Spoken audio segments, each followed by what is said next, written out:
है ना, चलिए कोई बात नहीं। जय गुरुदेव। हे प्रेमियों, हम अपने अनुभव जो देखे हैं गुरु महाराज की, उसकी बात आपको अब बता रहे। निज अनुभव मैं कहूँ खगेश, दूसरे की कही सुनी की बात तो अपनी जगह। गुरु महाराज कहे, अब अपना ढेर ये लगूंगा बताने गुरु महाराज कैसे पकड़े तो ज़्यादा समय होगा, लेकिन गुरु महाराज ऐसे एकाएक बोला एक जग में, किसी को कुछ पता नहीं ना, उनको मालूम था, ऐसे गए ऐसे पकड़े बुलाए जग में 2 करोड़ों की भीड़ में, और कहे बच्चा ये। और फिर कभी कभार जब गुरु महाराज की मौत दया जब इनकी होती थी तो बीच बीच में बुला लेते थे। पीपर घाटी, शेर घाटी की बात कर रहा हूँ जो बिहार में है। फाल्गु नदी के किनारे शेर घाटी गांव है। महज वहाँ 10 गाड़ियाँ आश्रम से चली थी, 96 की बात है। और गुरु महाराज पीपर घाटी से बिहार वाले प्रचार प्रसार नहीं किए थे। गुरु महाराज कहे कि चलो मैं बिना प्रचार का भीड़ जंगल में दिखाता हूँ। तो वही पीपर घाटी में 3 दिन गुरु महाराज रुके थे। वहाँ एक ही कुआं था जिसमें इतना पानी था और तमाम कीड़ा से भरा हुआ था। बिहार के कुआं में ढेकुली ढेर लगा रहता है। तो वही फॉरेस्टर जंगल विभाग है, एकदम जीटी रोड के इधर से जाइएगा बाएं बगल है, जय गुरुदेव लिखा हुआ है। लेकिन वहाँ भी एक यादव जी थे, हड़पने लगे तो सरकार जो है उस पर अब ताल लगा करके रोक दिया। तो वहाँ की मैं बात आपको बता रहा हूँ। उसी जगह जब गुरु महाराज गए तो उनके पिताजी थे, वो वहीं पर बैठे थे। जब गुरु महाराज को देखे और तमाम गाड़ियाँ तो दौड़े, अरे बाबा ये तो जून का महीना और यहाँ पानी नहीं मिलेगा। गुरु महाराज कहे बच्चा क्यों? कहाँ सरकार यक्के कुआं हो इतना पानी और वहू में कीड़ा भरल हुआ। गुरु महाराज कहे अच्छा। पहुँचे कुआं के पास, एक ढेकुली पानी निकाले और हाथ पैर धोए, कुछ पानी मारे कुआं में, और कुआं में जैसे मूसरा खुल गया, पानी नीचे से भाग भाग फेंक रहा है। और जितने कीड़े थे सब जो है दीवार धर लिए। और घंटा 2 घंटा में 7 फीट पानी हो गया और एकदम बढ़ता था। और करीब 200 आदमी साथ में थे। सभी लोगों का खाना पीना भंडारा चालू है। और उस समय गुरु महाराज, बच्चे जब गांव से दौड़े, जय गुरुदेव, बच्चे आराम से जाओ, आराम से जाओ। जब बच्चे दौड़े गांव से तो गुरु महाराज वहाँ एक चना भुजवा करके पटना से ही रखे थे, सब बच्चों को दिए। और बच्चे गांव में गए और जा करके हल्ला किए कि साधु बाबा चना दे रहे हैं, चना दे रहे हैं। बिना प्रचार का इतने गांव वाले उमड़े कि पूरा मैदान भर गया। 3 दिन गुरु महाराज वहाँ थे। इसके बाद वहाँ से भीड़ देखा करके गुरु महाराज पहुँचे फाल्गु नदी किनारे, यानी शेर घाटी। वहाँ आम का बगीचा था। आम के बगीचे में गुरु महाराज ने जब सभी सत्संगी पहुँचे तो ये कीड़ा जो एक आम में होता है बहुत तेज़ बोलता है, रिवरी रिव की बहुत तेज़ आवाज़ आती है उसकी, और वो बहुत हल्ला हो रहा था। गुरु महाराज कहे कि बच्चा, जब यह आवाज़ हम आप इतने नज़दीक में कोई किसी का कुछ सुन नहीं पाता था। 5-7 मिनट लगा, तब तक एकाएक सब आवाज़ बंद। कहीं चू तक की आवाज़ नहीं जंगल में, न कहीं कोई जानवर बोल रहा, न कोई सियार, न कुकुर, सब बंद। और वह जय गुरुदेव, जय गुरुदेव, जय गुरुदेव, जय गुरुदेव नाम किसका? जय गुरुदेव नाम किसका? जय गुरुदेव नाम किसका? प्रभु का जगाया हुआ नाम, प्रभु का प्यारा नाम। जय गुरु। गुरुदेव। जय गुरुदेव। हे प्रेमियों, उस फाल्गु नदी के किनारे यानी हर एक जानवर और पक्षी, कीड़ों मकोड़े एकाएक सबकी आवाज़ बंद हो गई। किसी को कुछ पता नहीं। जब सुबह 6 बजा यानी गर्मी के टाइम में दिन आ जाता है, एकाएक सभी जानवर, पक्षी और ये चिड़ियों का तमाम आवाज़ आने लगा एक साथ एकाएक। ये बात तो हम लोगों के समझ में तो नहीं था। उस समय थोड़े करीब 100 प्रेमी थे। वो हैंड माइक गुरु महाराज मंगाए सुबह में और कुर्सी लगा दी गई, बैठे। गुरु महाराज बताने लगे तब कि अरे बच्चा, जब शाम को आए तो ये तमाम कीड़ों का और ये आवाज़ आ रही थी। कहे हम लोग कहें हाँ सरकार। कहे कि किसी की कोई बात सुन सकता था? कहे नहीं। गुरु महाराज बताने लगे कि ये बच्चा, जैसे तुम आदमी में प्रधान और मुखिया सरपंच होता है, उसी तरह से इन जानवरों में भी होते हैं। अब तो हम लोगों की बुद्धि फेल होने लगी कि आदमी का तो सरपंच, मुखिया, MP, MLA, अरे ई जानवरों में होला। अब हम लोग अपनी बात बता रहे। अब गुरु महाराज कह रहे, बच्चा, मैंने यहाँ के मुखिया को बुलाया यानी प्रधान को, और बच्चा वो कुर्सी रखी हुई थी, इतने बड़ा था वो प्रधान, इतने बड़ा, और कहे क्या करके बैठ गया कुर्सी पर और कह रहा है हुजूर क्या आदेश है हमको। तो कहने लगे कि देखो प्रधान जी, मेरे बच्चे आए हैं यहाँ और इतना हल्ला हो रहा है कि ये लोग भजन कैसे करेंगे, कोई किसी की बात सुन नहीं पा रहा है। तो कहा कि सरकार कब तक के लिए बंद करा दूं? तो गुरु महाराज कहे 6 बजे सुबह तक कह देना, कोई नहीं आवाज़ करेगा। कहे ठीक है सरकार। अब वो फुर्रे उड़ा और इतने कितने जल्दी संदेशा मिल गया कि जितने भी जंगल के जानवर, पक्षी, कीड़े मकोड़े सब चुप। गुरु महाराज कहने लगे, हे बच्चा, अरे मेरी बात को ये जानवर, पक्षी, कीड़े मकोड़े भी मानते हैं, लेकिन तुमको मानव शरीर और तुमको बार बार एक ही चीज़ को यानी ढरका दे दे कर के पिलाते हैं, लेकिन फिर भी क्या तुम्हारे समझ में नहीं आता? तुम मेरे एक भी आदेश को नहीं मानते, लेकिन ये जानवर और पक्षी मानते हैं। हे प्रेमियों, गुरु महाराज बराबर मंच से कहते रहे कि ये बच्चा, बिन मांगे मोती मिले। मंच से कहते थे कि नहीं गुरु महाराज? कहते तेरे बच्चा, बिन मांगे मोती मिले, हम मंगले मिले न भीख। गुरु महाराज तो मोती देते, लेकिन हम लोग लेना नहीं चाहते। और वही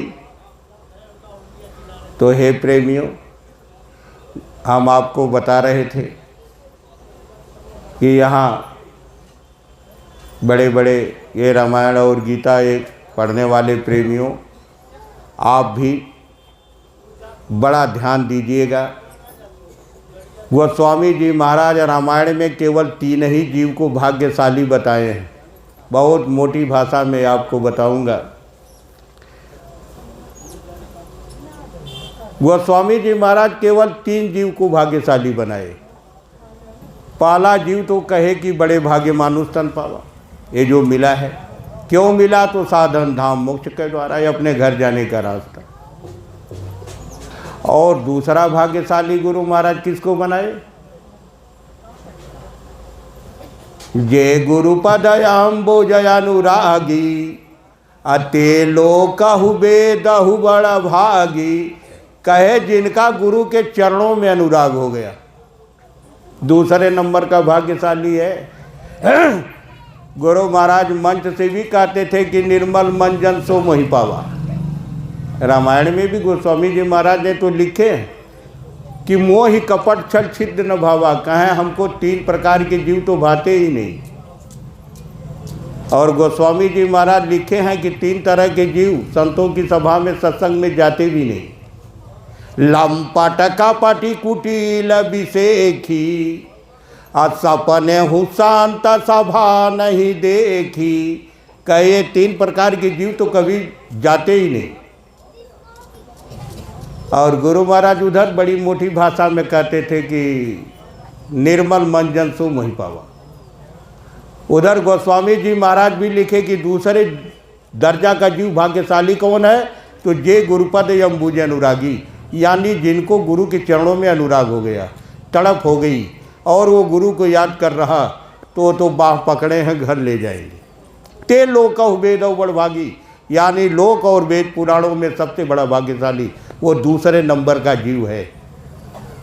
बहुत मोटी मोटी रामायण की निचोड़ बातें बता रहा, वो उस पोथन्ना से कुछ मिलने वाला नहीं है। कहे निर्मल मन जन सो मोहि पावा, मोहि कपट छल छिद्र न भावा, गोस्वामी जी महाराज। उधर गुरु महाराज भी वही बात कहे कि हमको पाएगा कौन, तो जो अंदर से निर्मल यानी साफ हो। और कपट छल छिद्र वाले तो कहे कि हमको अच्छा नहीं। आज क्या है, सारा खेल सामने है, आप एकदम देखते चलिए। आगे फिर उन्होंने कहा कि हे बच्चा, जो निर्मल है वह पूरे मानव जाति में, जिसके अंदर ये 2 गुण हो, वह 2 गुण बताए पूरे मानव जाति में। कहे अगर वो है तो सब अहीर है। वो 2 गुण क्या बताए हैं गोस्वामी जी महाराज रामायण में कि दयावंत निर्मल स्वभाव, ताही को आहीर बताऊ। कहे जो उसका निर्मल स्वभाव और जिसके अंदर दया हो, वो पूरे मानव जाति में वही हीर है, अहीर है। क्षमा कीजिएगा, ऐसा मत सोचिएगा कि अरे घरे जन्म ले ला 2 मुर्गा 2 बोतल पिए वो कहे हम अहीर ही, उसकी बात नहीं है। यहाँ पूरे मानव जाति की बात है। जो ब्रह्म जाने सो ब्राह्मण है। जो मानव जाति में यानी दूसरे स्थान का पहुँच जो ब्रह्म को जानता है वो सब ब्रह्म है। वहाँ कोई जाति बिरादरी और ये सामाजिक बंधन है या ऐसा कुछ नहीं है। जिसकी छत्र छाया में सब पलता हो, वह किसी कौम में पैदा हो, वो क्षत्रिय है। गुरु महाराज बड़ी मोटी भाषा में मंच से हमको आपको समझाते थे, कहीं कोई इसमें जात बिरादरी की बात नहीं, कर्मों पर है। तो गुरु महाराज आगे बताए कि बच्चा, तुम गुरु के चरणों में अनुराग कर लो और अपने घर निकल चलो। कबीरदास जी भी तो यही बात कहे। गुरु महाराज भी कहते थे, धाम अपने चलो भाई, पराए देश ना रहना, काम अपना करो जाई, पराए काम नहीं फंसना। जगत का रंग सब मैला, धुला ले मान ले कहना। यानी गुरु महाराज सब सत्संग एक एक शब्द को घोर घोर करके पिलाते थे हम लोगों को। यही बात तो कबीरदास जी भी कहे कि यह ना देश हमारा साधो, यह ना देश हमारा हो, हम तो अमर लोक के वासी, बिना दीप उजियारा हो। यादि व्याधि उपाधि यकौना, वहाँ उस यानी अनामी धाम में न कोई राजा है, न प्रधानमंत्री, न मुखिया, न कोई बीमारी, न यहाँ का खाना, न यहाँ का रहन सहन। कहे याद व्याधि उपाधि यकौना, कोई बड़ा छोटा नहीं है। 3 लोक से न्यारा हो, कहे 3 लोक से न्यारा। और हम आए कैसे यहाँ? गुरु महाराज कहे कि काल भगवान एक पैर पर बहुत दिन तक तपस्या किए, कई युग बीत गए, करोड़ों करोड़ गुरु महाराज कहे। और तब उन्होंने कहा कि जो मांगना है मांग लो। तो ये हम लोगों को मांगे जीवों का भंडार, तप के बल पर। जैसे तप के बल पर काली माँ जब कहने लगी रामकृष्ण परमहंस को, गुरु महाराज भी कहते थे कि भाई तुम काम करो, मजूरी ले लो, सब मजूरी लेता है। तो कबीरदास जी बता रहे कि कर तप मोहि निरंजन लायो, यानी ब्रह्म के छोटे पुत्र उस पिता के 16 में से सबसे छोटे यानी काल भगवान कहे कर तप मोहि निरंजन लायो। झंझरी दीप मझारा हो, यानी सहस दल कमल स्थान में रख दिया। शुभ और अशुभ कर्म दो बांध है, यानी कहे अच्छा बुरा का दो कर्म, जिसको गुरु महाराज बराबर बताते रहे कि मालिक तुमको दो अधिकार दिया है, चाहो तो अच्छा करो चाहे तो बुरा करो। कहे कि शुभ और अशुभ कर्म दो बांध है, लय 84 डारा हो, कहे कि यही उसके दो रस्सी है। मान लीजिए एक बेड़ी सोने की है तो एक लोहे की है, लेकिन बेड़ी दोनों है। अगर अच्छा करोगे आप, जिसको पानी पिलाओगे तो आपको पानी पीने आना होगा। अगर किसी को डंडा मारे हैं आप, तो आपको भी डंडा वो मारेगा, आपको आना पड़ेगा। शुभ और अशुभ, अगर बहुत अच्छा काम किए तो देवी देवताओं का लोक मिल जाएगा, लेकिन वहाँ से भी पुण्य छीड़े मित्र लोग के। जब पुण्य खत्म हो जाएगा फिर यहीं ढकेल दिए जाओगे। तो कहे शुभ और अशुभ कर्म दो बांध है, लय 84 डारा हो, ऋषि मुनि के छल से मारे, लख जीव करे या हारा हो। गुरु महाराज भी कहते थे बच्चा 1 लाख डेली का भोजन करता है वो काल।